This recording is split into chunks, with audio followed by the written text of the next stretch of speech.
तेव्हा आता या सगळ्या पार्श्वभूमीवर उपमुख्यमंत्री एकनाथ शिंदे, महापौर रितू तावडेंनी कारवाईचं आश्वासन दिलं, तर याबाबत एप्रिल महिन्यात आवाज उठवला होता अशी प्रतिक्रिया महापालिका विरोधी पक्षनेत्या किशोरी पेडणेकरांनी दिली। एका स्कूल बसवर झाड कोसळलेलं आहे आणि त्यामध्ये काही मुलं जखमी झालेली आहेत आणि त्यांना नजीकच्या झेन हॉस्पिटलमध्ये दाखल केलेलं आहे आणि त्यांच्यावर उपचार सुरू आहेत।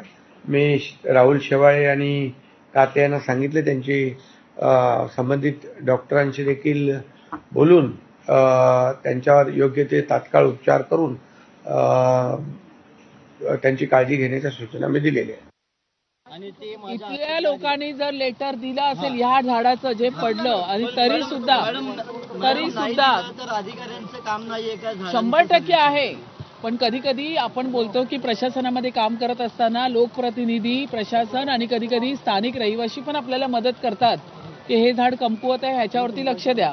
आम्ही आमचं सर्वेक्षण करतच असतो, लोकप्रतिनिधी काम करतच असतो, पण कधी कधी स्थानिक रहिवासी पण आपल्याला सांगतात की या ठिकाणी असं आहे। तर पत्र देऊनही जर निष्काळजीपणा केला असेल तर जबाबदारी निश्चित ठरली जाणार। एप्रिलमध्ये पण आम्ही हा आवाज उठवला होता की तुम्ही झाडं लावा, की झाडं लावताय, आहेत त्या झाडांचं काय? झाडं आपापलं अस्तित्व सोडायला लागलंय सीसी रोडमुळे। कारण सीसी रोड करताना सगळ्या बाजूने पॅक केलं तर इतकी मोठी झाडं अस्तित्व आणि याच्यामध्ये लहान मुलांचा बळी गेलाय। एक बिचारी विद्यार्थी, खूप वाईट वाटतंय। दरम्यान चेंबूरच्या या दुर्घटनेवर शालेय शिक्षण मंत्री दादा भुसे आणि शिवसेना आमदार तुकाराम काते यांनी काय प्रतिक्रिया दिली तीही आपण पाहूया।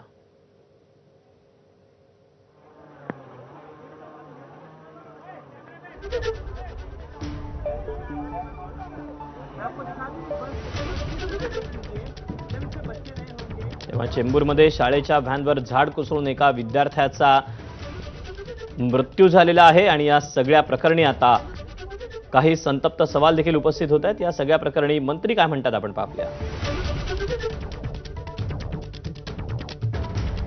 घरी जात असताना या ठिकाणी त्या स्कूल बसवर झाड कोसळलं आणि त्यामुळे हा अपघात त्या ठिकाणी झालेला आहे।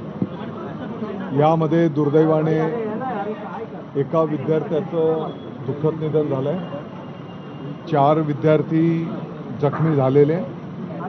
मला वाटतं की माननीय मुख्यमंत्री महोदय, माननीय उपमुख्यमंत्री महोदयांनी या दुःखद घटनेची नोंद घेतलेली आहे।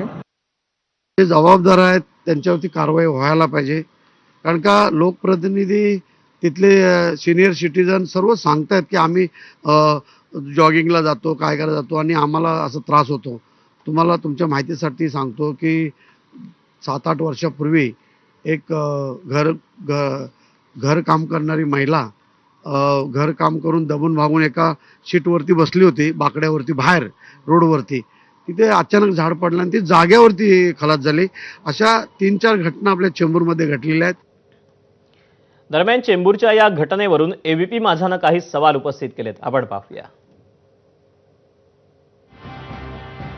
झाड धोकादायक असल्याचं रहिवाशांनी आधीच सांगूनही महापालिका झोपली होती का? पावसाळ्यापूर्वी होणाऱ्या कोट्यवधींच्या झाड छाटणीच्या ऑडिटचं नेमकं काय झालं? विहांच्या मृत्यूला जबाबदार असणाऱ्या अधिकाऱ्यांना जेल होणार की दरवेळेसारखी फाईल बंद होणार? झाड डेंजर झोनमध्ये आहे हे समजायला विहांचा बळी जाण्याचीच वाट पाहावी लागली का? उद्यापासून मुंबईतील इतर शाळेच्या बसेस आणि विद्यार्थी सुरक्षित आहेत याची हमी कोण देणार?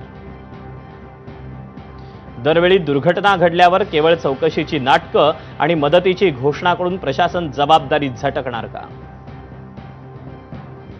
असे काही सवाल एबीपी माझानं प्रशासनाला विचारले। आणि आता बातमी आहे राज्यात दोन्ही शिवसेनेमध्ये सुरू असलेल्या राजकीय